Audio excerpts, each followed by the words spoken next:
Have you ever wondered why some people achieve more before the sun even rises? Well, it's not luck. This is the hidden power of 5 a.m. In the silence of morning, when the world sleeps, dreams are built into reality. Today, you'll see the story of a young man who changed his life in those early hours.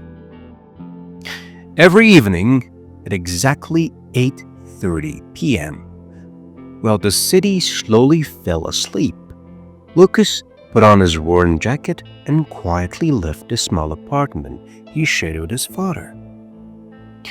The old building smelled of dust and time. His father was usually awake, sitting on the edge of the bed, coughing softly. "Be careful," his father would say. Lucas nodded every time.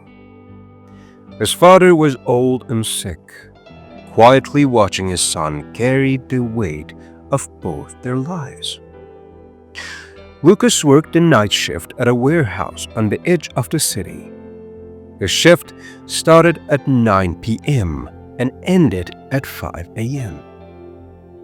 Heavy boxes, cold floors, endless hours. By sunrise, his body felt empty. The pay barely covered rent, food, and medicine.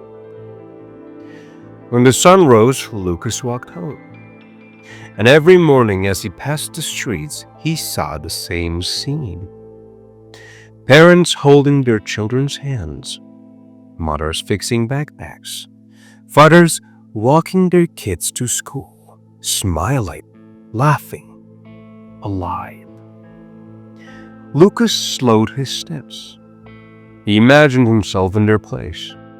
A wife, a child, a small hand in his own. Then reality returned. With this night shift, with this money, with this life, he knew the truth.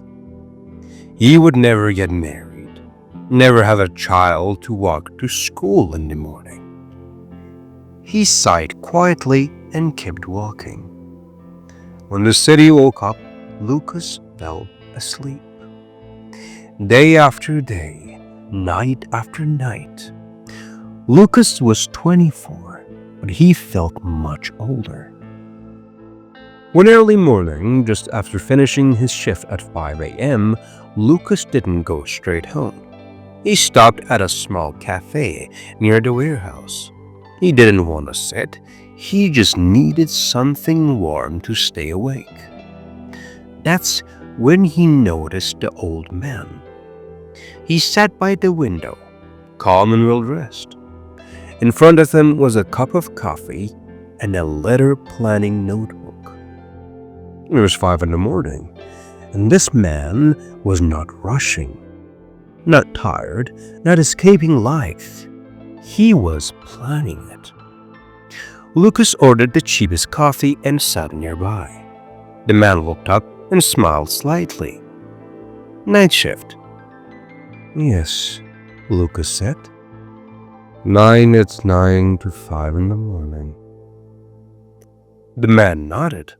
"That explains why your body is tired." Then he added gently, "But your eyes are tired for another reason." Lucas didn't know why, but he spoke. He talked about the warehouse, the money, the sick father, the mornings when he watched families walk their children to school. "I don't think I'll ever have that," Lucas said. "Not with this life." The old man listened without interrupting. Finally, he closed his notebook. "If you truly want to change your life," he said, "I'll help you." Lucas looked at him. "Why?" "Because someone once did the same for me," the man replied. "My name is Harrison." "Lucas." Harrison leaned forward. For 1 week, he said, don't go home after work. Lucas frowned. Then what? Harrison stirred his coffee slowly, then looked up at Lucas. 2 hours, he said. That's all I'm asking you to borrow from the night. Lucas frowned. 2 hours won't change anything. Harrison smiled and reached for his notebook. Let's count, he said calmly. 2 hours a day become 60 hours in 1 month. He wrote the number down. 60 hours, he continued, is more than a full work week every month. Lucas watched silently. And in 1 year? Harrison asked, tapping the page. That becomes more than 700 hours. Lucas's eyes widened. 700 hours? Harrison said. Of learning, of building skills, of becoming someone you're not yet. He leaned back.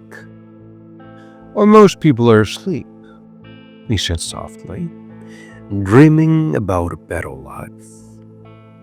He looked directly at Lucas. You'll be awake, building it. Lucas felt something shift inside him. 2 hours suddenly didn't feel small. They felt like a doorway. Harrison explained calmly. From 5 to 6 in the morning, you sit at a computer and watch free educational courses on YouTube. Not entertainment, skills, warehouse management, organization, anything useful. And from 6 to 7, he continued, you walk, light exercises, take a shower, and write a simple plan for your day. Lucas hesitated. After working all night? Yes, Harrison said. Especially after working all night. And then? Lucas asked. Then you sleep, Harrison said. But first, you invest. The same day, Lucas asked his supervisor for permission. Can I use one of the computers for an hour after my shift? He asked. The supervisor shrugged. If it doesn't affect your work. At 5 a.m., instead of leaving Lucas down, his eyes burned. His head felt heavy. Every instinct told him to go home and sleep. Opening YouTube felt painful, but he stayed. He searched for free warehouse and inventory management courses. He didn't understand anything, but he listened. And something strange happened. For the first time, Lucas wasn't awake because he was forced to be. He was awake because he chose to be. That hour felt different, real, honest. At 6 a.m., he went outside. The air was cool. The sky slowly turned gold. He saw people walking, jogging, exercising. People who woke up for themselves. The sun rose in front of him. Lucas stood still, breathing deeply. For the first time in years, he didn't feel behind in life. He felt present. Weeks passed, then months. Lucas kept learning. At the warehouse, he began noticing inefficiencies, poor layouts, wasted movement, confusion.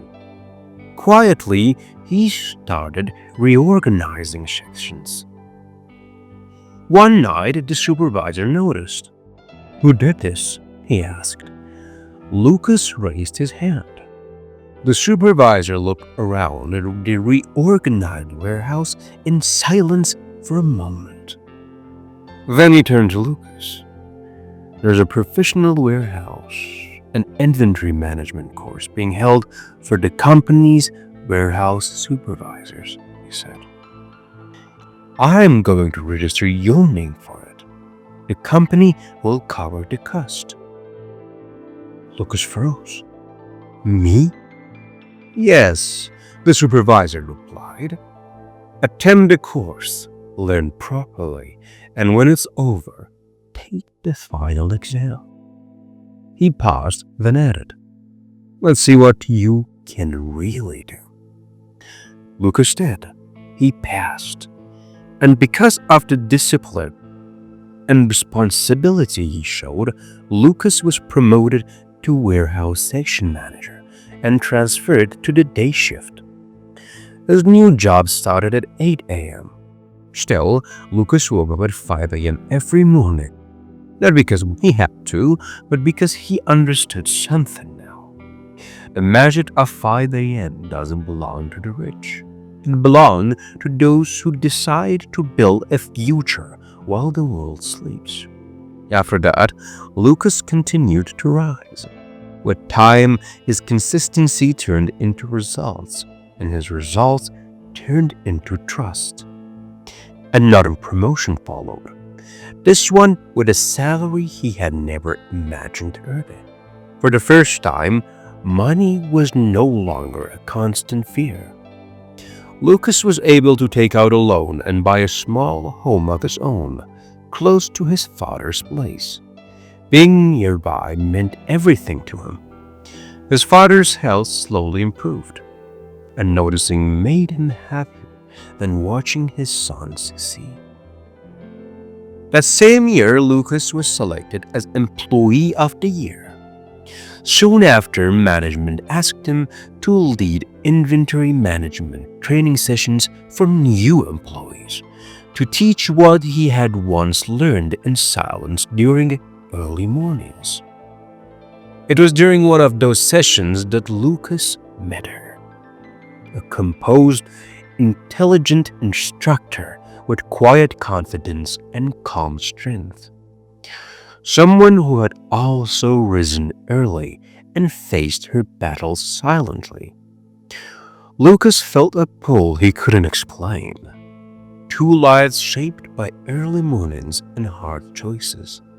Slowly realizing they were no longer walking toward the future alone.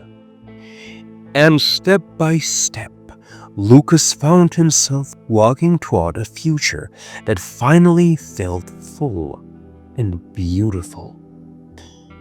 Destiny doesn't change in loud moments. It changes in quiet mornings, when the world sleeps and you decide to wake up. If this story stirs something in your heart, don't let it stop here. Subscribe to English and Tales and step into a world that can change your life.